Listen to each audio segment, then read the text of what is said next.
Welcome to Thriving Through, the podcast that pulls back the curtain on the world of independent consulting and shows you exactly what you need to do to build a successful consulting practice.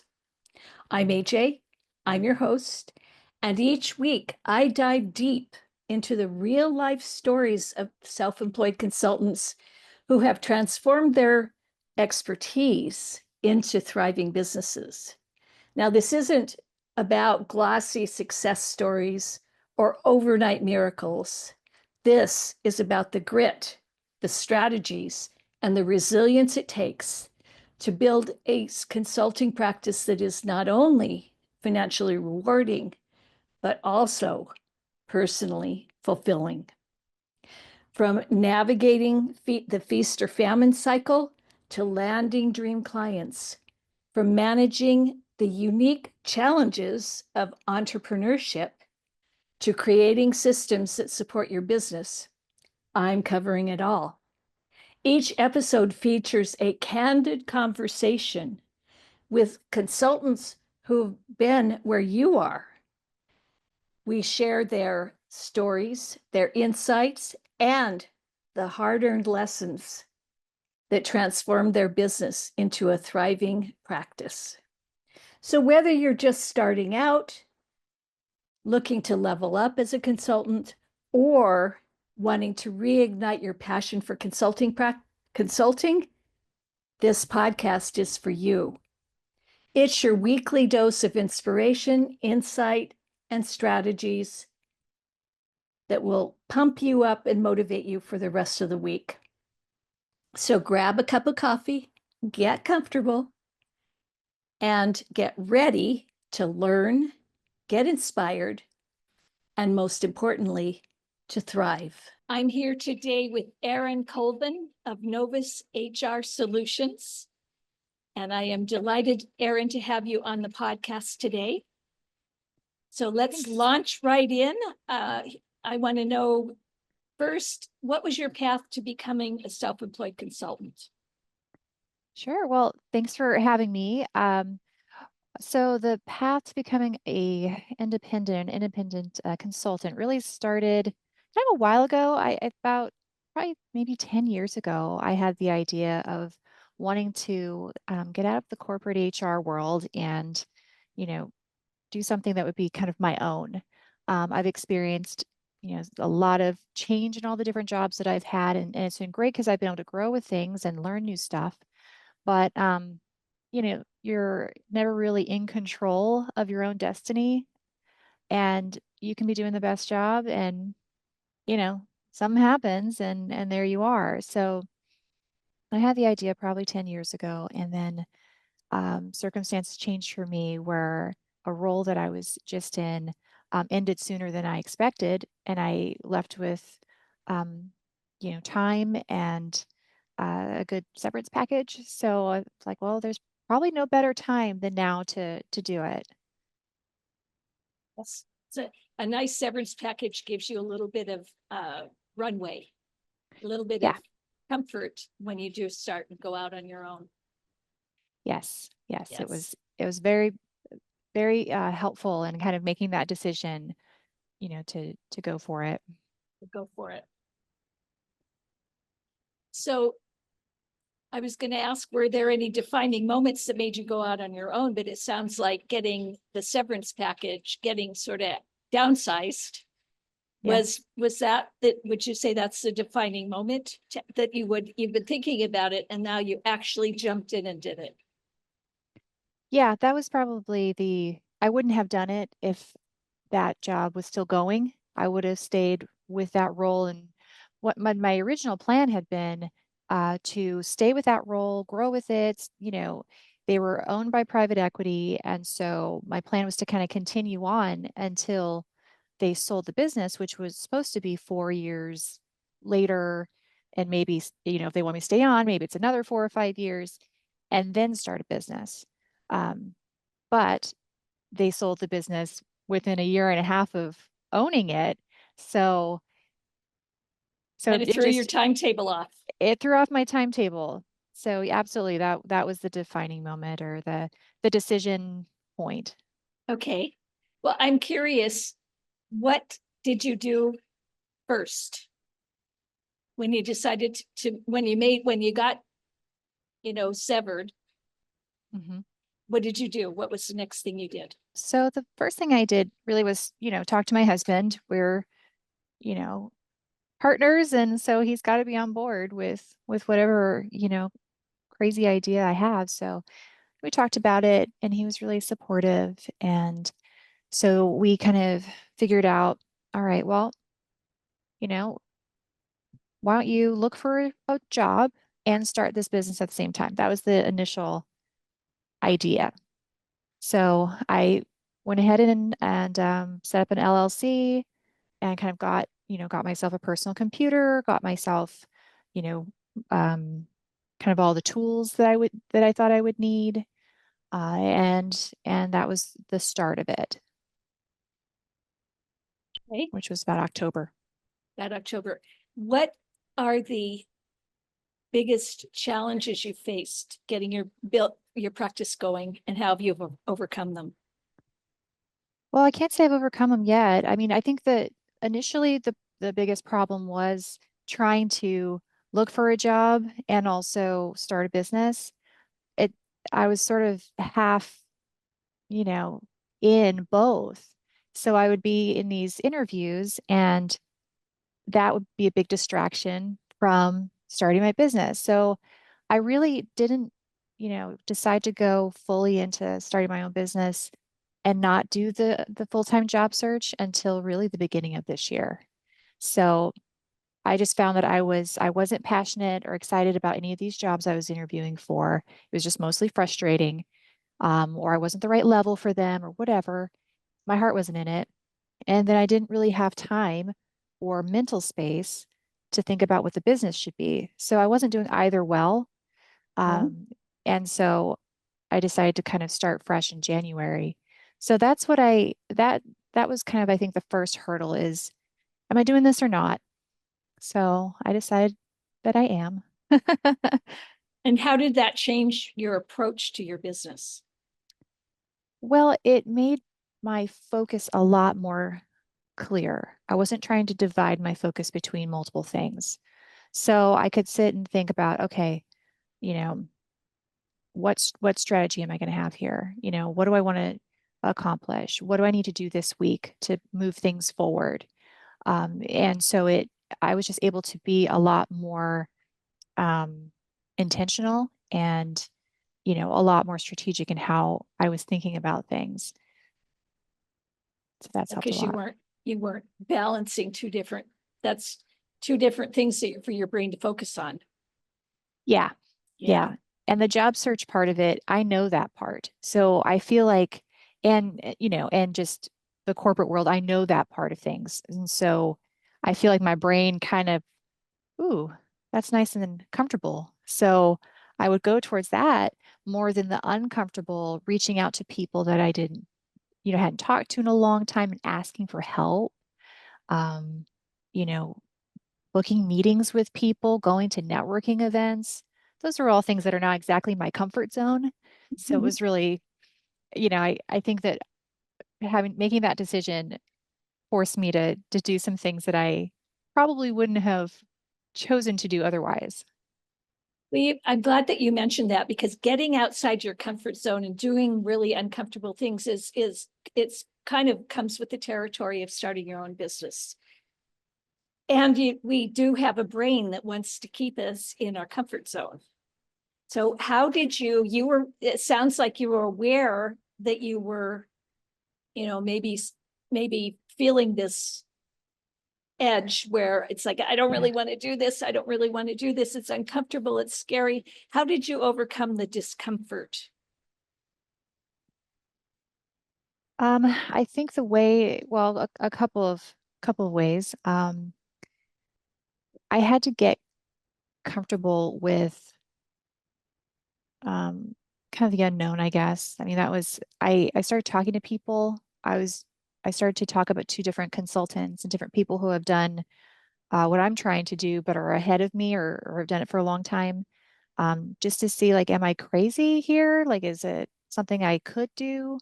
Um, I started to talk to people that I knew that were more in the field that I'm afraid of, like doing more of the business development and sales side. I spent some time, talking with some of those folks to get ideas about things.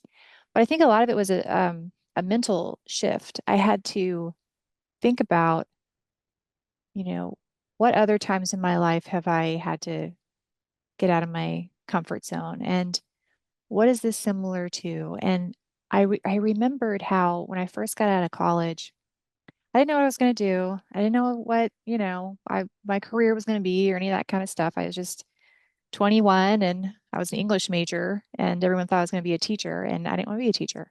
So I took the first job I could get, which was a temporary job at a recruiting agency. And my whole job was to cold call. And that was back in the day when you actually picked up a phone and you dialed and you called into, I would call into companies and, get confirmed that the people who were supposed to be there were still worked there so that the head recruiter could then call in. So it was miserable. I mean, I probably called 70 people, 75 people a day. Um, and that job was very sales oriented. I moved into a different role. And what I found was how many people, the way I got through it back then was how many people did it take to get to a yes?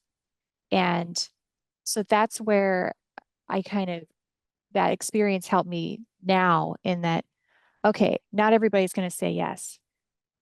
Very few are going to say yes, but maybe if I can figure out how many people I need to reach out to get someone to say yes, that will encourage me to, okay, that's if I send out, 20 emails or 20 LinkedIn messages, one person gets back to me, then I know.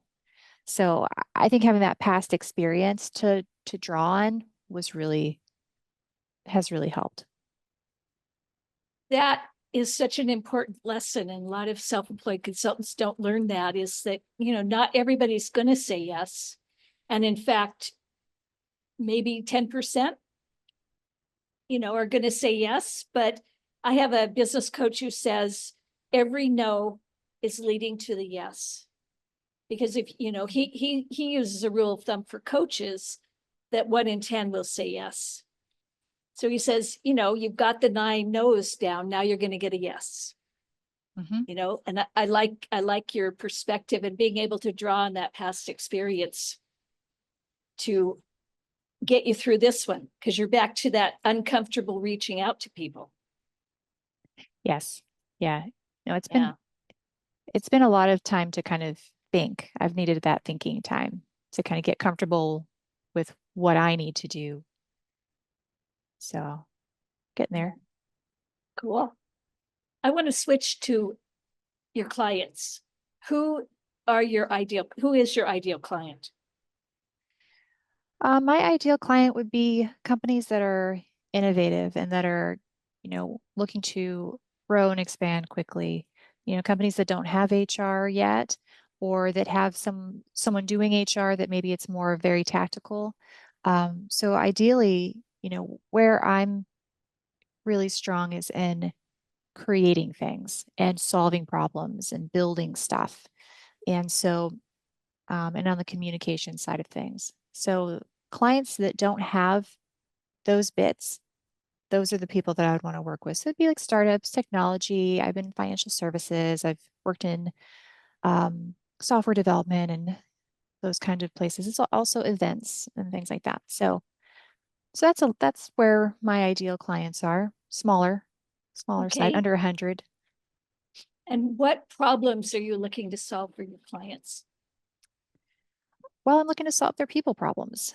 I think that, a lot of times when you get started into a business or you're growing your business, it's all business, but there's always people problems and there's always things that, you know, entrepreneurs and owners and very type A personalities they don't get the employee experience right because they don't really understand that people come to the table with very different expectations of what a job is. And, they want something from you that maybe this isn't their baby. this is a job. And so, I can put the infrastructure in place, I can put the programs in place, I can help people to get engaged with the business so that everybody is going in the same direction. And I try to really, one of the things that I always enjoyed doing was coaching all of the different managers and the employees and getting people to work together and kind of get over a lot of the hurdles that happen whenever people are trying to work together and they don't necessarily see eye to eye. So that's a lot of what I work on. Yeah. But let me ask you a little bit about your daily routine. What do you do every day for your business? Sure. Well, it really hasn't evolved enough into a full-blown routine, I wouldn't say. But what I do, probably in the last month since I've been more earnest about it, um, every day I go into LinkedIn, I interact with multiple posts to, I follow people, I look for people that are saying interesting things. I try to say interesting things back. I respond to any messages, and then I work on my own posts. Like, what am I going to put out there? I post every day, pretty much, except Sunday. And I have started to write a weekly blog, which I'm also doing. So I'm always doing that. And then I'm also doing outreach.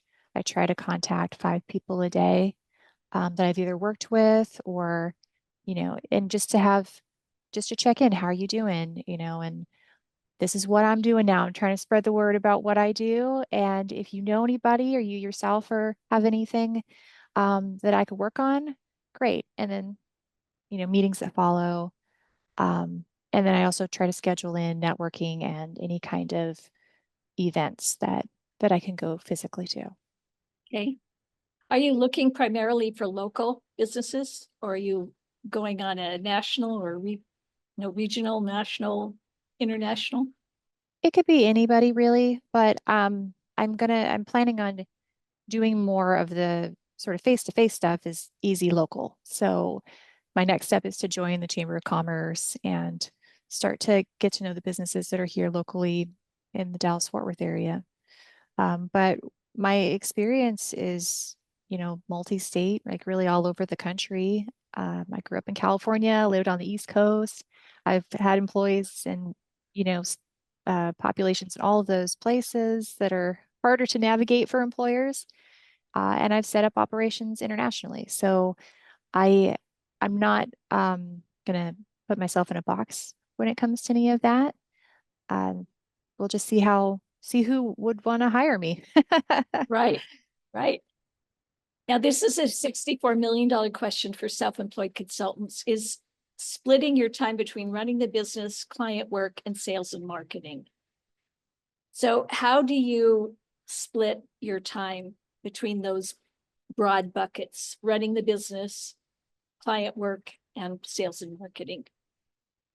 Well, right now it's easy because I don't have clients yet, but I'm hoping to change that. I've got some meetings and things set up, but um, I think it will get difficult because where my comfort zone is working with the clients, is doing the work.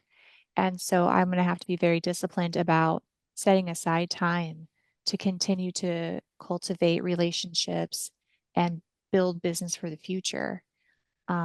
So that's where I think I'm going to have to do some split. Like in the morning, I think there's like a book or something about eat the frog or something like that. Like you do the thing you don't want to do first, get Mhm. it over with, and then do the things that you want to do. So that's my plan, is to kind of get the things that I'm maybe less comfortable with out of the way, and then the stuff that I'm good with. Good. Yeah. Eat the Frog. It's a great book. And it's a great Yeah. philosophy. If you're uncomfortable doing the outreach, do the outreach. Then you can check it off the list and get onto the fun stuff. Yeah. Yeah, Eat your vegetables first. exactly. Yes. So you talked about it sounds like networking, referral, and LinkedIn, and both writing articles and messaging are your primary sources or primary types marketing strategies. How is your marketing working currently?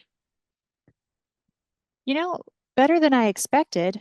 I have more followers than I thought I would have. I've got like a couple thousand followers on LinkedIn, which to me is pretty good considering I really haven't done much to, you know. So that's so far so good. I don't think that, I don't know how to market exactly. So I am planning on taking some, courses and things like that and getting some tips on how to, things I can do. I've redone my website, feels like a dozen times. And I'm just kind of in that point of, you know, try it. If I don't think it's working, try something else, tweak this. The more I see from other people or the tidbits I can pick up from other websites, I'll incorporate those things. And so that's how I'm working. It's all very iterative. Okay. There's a statistic and that uh, the average income for a self-employed consultant is around $85,000. And that's not said to discourage you, it's to lead into this question. Why do you think so many consultants fail to create a profitable business? I mean, at 85,000, it's really, in today's world, is that a profitable business? And, what gets in people's way? Why do you think so many people are kind of below that 100K ceiling? My guess would be that they hold themselves back. There's probably a lot of people out there, you know, an independent consultant is good at the work. They're good at what they do. Like I'm really good at HR, spent 20 years in it. I've done all kinds of good stuff. And so I'm really confident in that skill set. But it's a very different skill set to build a business and to put yourself out there. And, you know, a lot of the people who are in, accounting and HR and finance and um, we're not necessarily never meet a stranger type of people or, that obvious entrepreneurial type. So I think that there's some self-limiting probably beliefs in there. I think it probably just the going gets tough. Um, and it's competitive. It's a very competitive world. I mean, on the HR side of things, there's all these PEOs and all these different companies that offer a good service. I think I offer a better service, but I don't have credibility yet. So I think it's breaking in that's really hard. Okay. Okay. I want to challenge you a little bit, not challenge you. You said, I don't have credibility yet. I hear that from a lot of new consultants, self-employed consultants. And these are people like you who have 20 years of HR experience and an incredible portfolio of corporate experience under their belt. What, why do you say you don't have credibility yet? What's behind that? Well, so I guess the thing that's behind it is I don't have any clients yet. So I don't have any testimonials or, that kind of that yet. And, the people that I have worked with over the years, I'm reaching out to all of those folks, but they know me in one way. They don't necessarily know me in this way. And so it's not easy to, just sort of people kind of remember you as what you were at that time, not what you've changed to become over time. So I think that's a lot of it. And somebody who's just, looking around on the internet and stumbles upon my website, they don't know what I can do. They just see whatever it is and maybe they click on something, maybe they don't. So that's what I mean. I personally feel like I have credibility and I know, what I could do, but it's not the same as people I don't know. Right, right. Yeah, I get it. mean, that credibility thing is a big stumbling block for so many. Yeah. Where do you see your practice in the next 3 to 5 years? Let's do some projection or some dreaming of where you see your practice. Well, I would love to see my practice have a couple of different parts to it. So one of the services I'm offering is to basically embed in the business as their personal HR department. So I'd love to be able to hire in people to do that work. And then on my end, I could focus on growing the business and doing some of the more value add project work. So things like talent development and um, leadership development and those sorts of things. So I would like to be able to grow that business because that's a more stable subscription kind of recurring service, and then be able to go after some of the stuff that I really enjoy doing more, um, and be able to do more of that. So, so yeah, I would like it to be self-sustaining. Obviously, I'd like to be able to get back to where I was in a corporate salary. I'm not in any huge hurry. I'm not under a bunch of pressure, but I'd like it to be successful. Okay. A couple of follow-up questions out of that. One is, what is, you don't have to disclose exactly, but how long do you think it's going to take you to get to where you're making what you made in the corporate world? That is a really hard question. Um, I know what I need to make to maintain the lifestyle that I have with my family. And I don't need to make what I made before. Um, I would, I'm giving it a full year and see where I'm at. If it's December and I still have had no clients and I'm not anywhere near it, then it's time to do something else. Maybe pivot into a different, area or go back to the corporate world. We'll just have to see. Okay. So you're giving it through the end of this year or a full 12 months? A full 12 months, I Yeah. would say. I think Okay. a full year, I should be able to see some kind of traction. If it's going to work. Yeah. Yeah. It sounds reasonable that if it's going to work, it probably will be in that by then. And if it isn't, that's really hard to keep sustaining, to keep your Yeah, energy and excitement and motivation going. So yeah. you talked a little bit about having really, you're developing a team of people that are going to go in and do sort of the day-to-day HR, and you're sort of the mastermind and the team leader and the developer. You want to do other projects. What are some of those other projects that you really want to do? Sure. Well, the goal, I mean, it'd be like 3 to 5 years from now to have a team to do that stuff. At this point, I expect the next couple of years it's me, doing everything, and that's fine. I love all of it, so it's cool. The kind of projects I like to do are the ones that have high impact on an organization.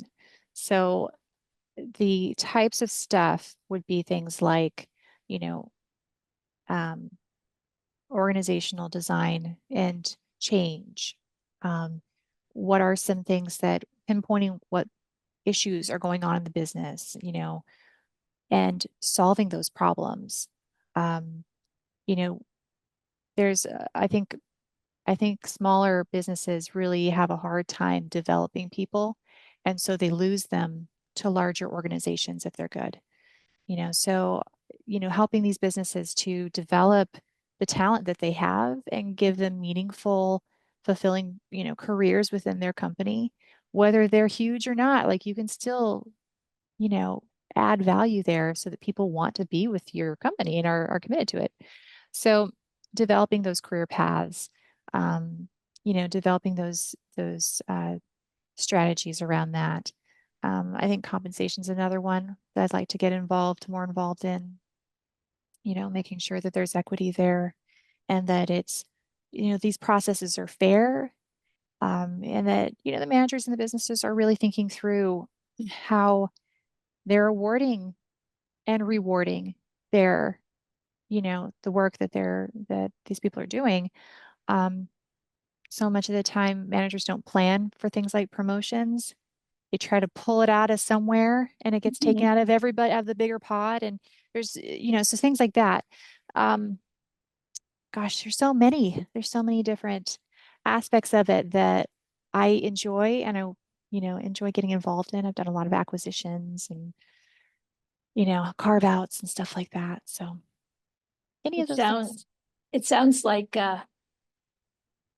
new, especially small businesses, fairly new, really need your services because the founder or the business leader, business owner is probably not people focused. They're probably, especially if you're looking in tech, Yeah. they're all about the tech Mhm. and They're maybe not the product people. focused. And yeah. And the challenge comes in for me if you don't know how good it could be, showing them what the value really is. Because a lot of times there are metrics in HR, of course, like you can measure things, but it's not as clear cut as some other fields. I can't tell you, oh, you're going to save this much, or, your employees will be X times more productive. I mean, I can make that stuff up, I guess, but it's not really is measurable, some of that. So being able to demonstrate and convince them of the value when they don't really think that they need it yet. Right. Well, I mean, one metric that you is certainly the cost of turnover. Yes, that's a good You one. know, That's always a good one. that's a very real number. Hmm. Yeah. With what you've done so far, knowing what you know now, what advice do you have for other self-employed consultants, especially those who are just starting out? Well, I think the advice I would give is connect with other people as soon as you can. Get to know some other folks and just ask questions and make sure that what you are offering is viable, that it's a real thing, and that's something you want to do. Like, if you don't like it, don't do it because you'll get stuck in something you hate. And then what's the point of that? And then I would just go back to, you know, not everyone's going to say yes.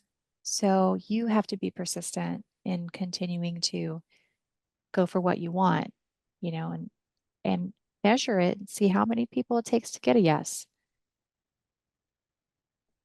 Good advice. As we wrap up, what would you say to a business owner, a startup, somebody who might be watching this who needs HR? What would you say to them? um, give me a call. Would probably be one of them, but um, I would say that any business needs people, right? People are going to be the core of your business, so you need to make sure that those people that you're taking care of them, that you really are looking after the people, and if you don't have somebody who has that in mind, you need to find that person. Bring in that HR person who can be your partner and don't make them report to the CFO or, somebody else or they need to report to you and treat them as a partner because they're going to give you the counter to your business strategy, and they'll be able to align the people efforts to what it is you're trying to accomplish. So, that's the value is we can align you know, what what we do for the HR side of it and the people side to what you're wanting to do as a business. So use us that way. We're not pencil pushers or paper pushers or whatever it is. And We can that's do so much probably more. a big misconception that a lot of people Yeah. have, maybe especially coming out of corporate where maybe they, HR was looked at somewhat negatively, like they're the ones that are going to slap your hand if you make the wrong comment or whatever. So I love the make HR people, the people, your partners, so that the people can help you accomplish your business objectives. Yeah, it's such an important important part. And I see it all the time where they have HR really low in the organization until they get to a certain size. And then by then they've established a culture. They've established, you know, their leadership style and all these things that could have been really massaged and aligned at the beginning. And they've waited so long that you have these very, kind of systematic, or what am I trying to, systemic issues that are within their organization. Yeah. Yeah. When it becomes a real big problem. Yeah, it does. So thank you so much for agreeing to interview for the podcast. We will Sure. put your LinkedIn handle and your website in the show notes. So for those of you who are listening or watching this who are now convinced that you need HR as a partner, I'll give you in the show notes the way to contact Erin. And Erin, thank you so much for joining me. You are my second podcast guest. So you're right in on the ground floor of this podcast. So, Well, you're my first podcast, so it's very nice to have the opportunity and to meet you and speak with you. And, I wish you all the best and success in your new venture. and I wish you success as well. And for the listeners and watchers, viewers, it's Erin Colvin, Novus HR Solutions. Thank you. Thanks, Erin. Bye. Thank you.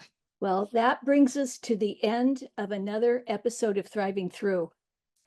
I hope today's conversation has given you not just inspiration, but practical, actionable insights that you can apply to your own consulting journey. Remember, building a thriving consulting practice isn't about following someone else's blueprint perfectly. It's about finding your own path and staying true to your vision while learning from those who've walked similar roads. If today's episode resonated with you, I'd love to hear about it. Share your biggest takeaway on LinkedIn and tag me. Leave a review on your favorite podcast platform. Your feedback helps other independent consultants find our community and join this conversation. And don't forget to hit subscribe to ensure you never miss an episode. Each week, we'll bring you more honest conversations and practical strategies to help you build a consulting business that works for you. Until next time, keep pushing forward, stay curious, and remember, you're not just surviving in consulting, you're thriving through it.